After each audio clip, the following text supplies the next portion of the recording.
Идеи и мысли являются реально существующими вещами, предметами и фактами, находящимися в четырехмерном пространстве. Мы живем в трехмерном пространстве, где любой предмет измеряется в трех направлениях – по ширине, длине и высоте. Время – это четвертое направление, и мы не можем измерить время предмета в нашем трехмерном пространстве. Мы ощущаем время поэтапно, моментами, как прошлое, настоящее и будущее. Но в каждый конкретный момент у нас существует только сейчас. В четырехмерном же пространстве время предмета существует как постоянная величина. Оно не разделяется на прошлое, настоящее и будущее. Все моменты существования предмета или факта существуют одновременно. У нашего сознания есть доступ к четырехмерному пространству, а все мысли и идеи находятся именно там. Наши чувства, эмоции и настроения – это инструмент, некий крюк, с помощью которого можно зацепить и вытащить вещи и факты из четырехмерного пространства в наше трехмерное. Обдумывая какую-либо идею, соглашаясь с ней и принимая ее, наше сознание пробуждает определенные эмоции, которые в свою очередь цепляют и вытаскивают из четырехмерного пространства в наш физический трехмерный мир реальные эквиваленты этой идеи в виде предмета, события или факта жизни. Объясню, как это работает на практике. Например, человек обдумывает и принимает идею враждебности других людей. Он соглашается внутри себя, что люди враждебны вообще и по отношению к нему в частности. Это убеждение запускает определенные эмоции, объединяющиеся в общее настроение, которые как крюк цепляют соответствующие факты из четырехмерного пространства и перетаскивает их в его жизнь.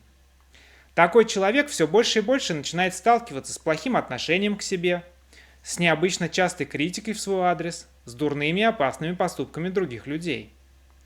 Помимо враждебного отношения от других, человек начинает получать факты враждебности и от собственного организма в виде различных недомоганий. Аллергии, аутоиммунные заболевания, инфекции различного генеза, рак – все это факты, которые могут быть зацеплены и вытащены его эмоциями из четырехмерного пространства, как то, что соответствует идее враждебности. И это работает с любыми мыслями, независимо от того, негативные они или позитивные, созидающие или разрушающие. Если вы мыслите о доброте и принятии людей, искренне соглашаетесь внутри себя, что люди доброжелательны в целом и к вам в частности, то это убеждение запускает положительные эмоции и настроения.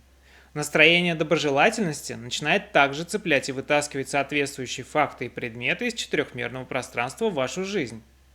Вы все чаще и чаще начинаете сталкиваться с добрым отношением к себе, вас все больше и больше поддерживают, вам совершенно неожиданно помогают другие люди. Организм вдруг получает облегчение от старых болезней и постепенно исцеляется. Общее самочувствие улучшается, и все это положительно отражается на качестве жизни. Вот так любая идея, которую мы примем внутри себя как истинную и прочувствуем, будет обязательно зацеплена в четырехмерном пространстве и перенесена в нашу жизнь в виде событий, фактов и ситуаций, которые соответствуют ее характеру. Поэтому очень важно, чему именно мы уделяем свое внимание в течение дня.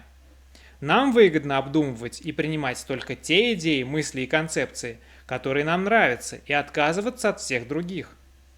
Если нам не нравится какая-либо мысль, например, она вызывает страх, тревогу, провоцирует на гнев или раздражение, нужно ее отвергнуть как лживую, лишить ее своего внимания и отбросить как ненужный мусор.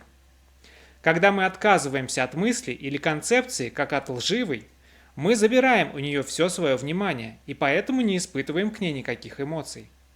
А если нет эмоций, нет и инструмента, того крюка, которым можно что-либо зацепить из четырехмерного пространства. Очень важно понимать, что это не интеллектуальные упражнения и не позитивное мышление. Закон, о котором я сейчас говорю, нельзя обмануть, подкупить или как-то обойти. Если вы говорите другим и себе, что все хорошо, но чувствуете, что все плохо, то обманываете лишь сами себя. Именно чувство, сама эмоция является инструментом, а не просто мысль или желание.